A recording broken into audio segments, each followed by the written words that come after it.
Hey guys! Welcome back to my channel. This is Miss Ate Plays. At para sa ating video for today, gagawin natin ang alphabet challenge dito sa The Sims. Alright, so last time, alam naman natin na nanganak na si Melody. Bali, meron tayong 4 over 26 children. At ito na nga, lumayas na ang aming helper na si Darian. Kaya talagang lahat para kay Christopher at Melody magiging challenge talaga to. Alright, so in-adjust ko lang ng konti yung house kasi syempre, dahil nanganak na nga si Melody, mag-age up si Alex o yung eldest nila. So, hinasog ko lang ng konti para kasya kasi dalawa na yung baby nila, isang toddler, tsaka isang magiging child na si Alex dito. So, medyo talagang magiging mahirap kasi nga dalawa lang sila, kaya nag-glitch pa rin si Melody. Ayan, so hindi lang ako yung stress, pati si Melody nag-stress na rin. Nag-glitch na siya. Anyway, so ito na nga. I-age up ko na si Alex. Alex! Hello! Ay, dapat pala bin-birthday ko siya. Oh, dapat pala bin-birthday ko. Para mayroong gift giving. Kasi yung ginagawa ko yung mga regalo sa kanya during the birthday party or during the party na gift giving, ibebenta ko para kadagdag. Kasi tingnan nyo naman, magkano na lang yung pera. Grabe, konting-konti na lang yung pera. So ito si Melody, ipapractice na ang kanyang painting skills. Kailangan niya talaga to kasi additional money to, lalo na kapag mataas yung kanyang painting skill. So, ganyan muna. Practice muna. Naku, sira na naman yung mga namin. Anyways, pansin ko nga pala na naalala nyo sa mga naunang episode. Bumili ako ng mga gamit. At di ko pala yun na ilagay sa ref. So, malapit na masira, binibenta ko na lang ngayon. So, at least magkakaroon na extra money. Okay, so, I'm waiting for the babysitter. Hi! Ikaw pa yung bago namin babysitter. Oo, kasi kailangan namin ng tulong. Ay, hello, Dean. Hello. Sige, pahinga ka muna. Kakaya naman, nagkakagulo na kami. Pahinga ka muna. Grabe, no? Ito ang mahirap talaga pag babysitter or yung yung pabalik-balik na maid ang i-hire, talagang medyo hindi siya masyadong, although nakakatulong, hindi sobra, unlike kapag butler. So, kailangan talaga makabudget kami sa butler para makabalik si Dorian sa amin. Okay, so ito, ang dami na namang ayusin, daming liligpitin, and naku, nga pala, kailangan natin ng extra money. Okay, benta muna to. Benta lahat ng to. O magtsatsaga muna tayo sa mga simpleng pagkain, ha. Okay, siguro the good side na lang na wala yung butler is that merong mahihigaan si Alex. Pero syempre, ang goal natin is talagang magkaroon sila ng helper. Kasi mahirap, lalo na kung 26 children. Pero paano? Saan tayo kuha ng money? Buti na lang madami akong mga pinamili nung nakaraan pala na pwede ko ibenta. Ayan, lumalaki na. Okay, so siguro magbabudget ako at least pag naka 2K, mag-hire na ulit ako ng butler. Kasi tulad ng nakaraan, hindi pwedeng walang kasamang sitter or tagabantay yung mga bata pag nagtrabaho. Kasi syempre puro maliliit pa sila.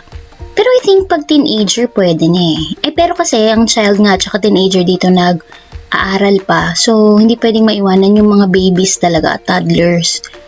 So kailangan talaga merong babysitter. Okay, in the meantime, si Melody muna ang maglilinis. And dahil ang dami pang lilinisin at pagod din naman sa work si Christopher. And wait, what is this? Oh my gosh, politics. Sige, pasok tayo. Supposed to be business talaga yung unang work. Kasi yun yung unang nakita kong work na in-offer kay Christopher, business. Tapos si Melody is something to do with music, if I remember it correctly. Tama, diba music yun? Pero ngayon sa politics, siguro nga mas okay sa politics para may benefits. Diba ganun?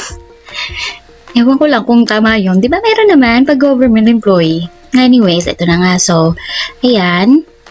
Oo, gumaganda na yung painting ni Melody. Medyo nagmamahal na rin. Ayan, sira na naman yung gamit. Okay, ito na lang. Tapos, ano ko na lang. Hindi, ano na tayo lahat. Gumawa na tayo lahat ng baby para matapos na to. Matapos na to challenge na to. At pala, malumaki na sila. Kailangan na natin mag-baby. Mag-baby muna talaga.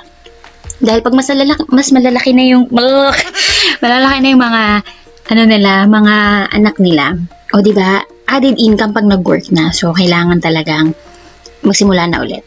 Okay, so let's have nakakulang pa talaga. Hindi. Pagka naka 2,000 na lang siguro. Hindi nakakayanin yung ano. Anyway, so magre-ready na ako ng names. Ito yung mga names na napili ko. Shoutout ulit kay Queenie. Queenie, hi! Okay, so magre-ready ako ng at least ilang mga names kasi nga dahil nga meron ng skill na fertility si Melody, and I think na-add ko na rin kay Christopher. Mataas yung chance na magkakaroon sila ng multiple births o maraming baby. So, ire-ready ko lang. Okay. So, I'm planning to have one more room here para sana kwarto ng butler. Kaya lang, kulang pa sa budget. So, tsaka na siguro. Okay, so mag-party muna tayo. Kailangan natin mag-party. Kasi sa pamamaraan na to, i-invite natin lahat ng kilala nalang mayayaman. Giving natin at lahat ng ibibigay nila, ibibenta natin. Kasi 140 na lang! Bakit ba hindi ako marunong mag-budget na pera ko? Bakit ako nag-home improvement na wala na nga akong budget? Okay, so wala silang pagkain. Buti na lang nagdala yung mga bisita. Makalat ba? Oo, makalat eh. Kaya magandahan nyo yung sana yung regalo ninyo. Gandahan yung regalo nyo ha. Pinasing responsibilidad sa ibang sa mga bisita. Okay, so ito muna yung tsura ng kanilang bahay. Medyo ayusin ko lang ng konti. Dito kasi kapag ginagamit yung object or may SIM na nakalagay doon or gumagamit ng object, hindi siya pwedeng galawin. So pag yung baby, for example, itong baby isa ay nasa crib, hindi ko magagalaw yung crib ngayon. So kailangan ko muna ayusin dahil kailangan magkasya yung space sa mga dadami pang mga anak nila. Okay, so a little bit adjust, and syempre tuloy-tuloy lang si Melody mag-improve ng kanyang skill kasi talagang good income yan. Although wala nga kasi sa kanyang trait talaga ang pagiging artistic, medyo matagal ang improvement. So naisip ko, ang ititrain ko na lang ay si Alex. So, bata pa lang, pagtatrabahuin ko na si Alex, ibebenta natin yung mga paintings niya. Pero nag-improve naman yung skill niya, di ba? Tsaka it's a way na rin para malinis naman ni Melody yung room. So, may extra money or may extra income. At the same time, nagagawa yung paglilinis ng room. Naisip ko rin pala i-adjust or bumili ng washing tsaka dryer kasi ang napansin ko, mabilis mapuno yung laundry nila. Tapos, kailangan pang hintayin matuyo yung mga damit na nakasampay sa labas, kung naalala ninyo, bago siya maitupi. So, kung bibili na ako ng washer at dryer, mas magiging convenient na. So, ilalagay na lang nila, so magdadry na kagad, tas tapos na. So, hopefully, mapagkasya ko itong mga to dito. Siyempre, kailangan natin ng mga extra space. Okay. So, gawa ng paraan to.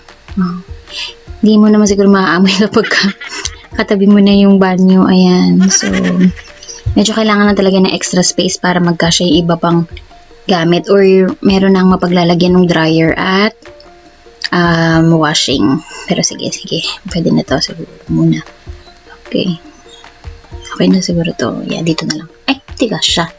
Okay. Kasi may curve. Okay. So, yan. Okay. Ayan. Pwede na to. In the meantime. Okay. So, our cute house. Medyo lumaki na siya. And, isisave ko muna. At hopefully, nandito pa rin kayo sa susunod na episode. Sana, makayanan ko pa At mukhang buntis na ulit si Melody. So, sana manood pa rin kayo. Hopefully, kung magustuhan ninyo, please like or share or write a comment at baka may gusto kayong mga pangalan na i-add, ha? Okay? So, thank you so much and see you again sa susunod. Bye-bye!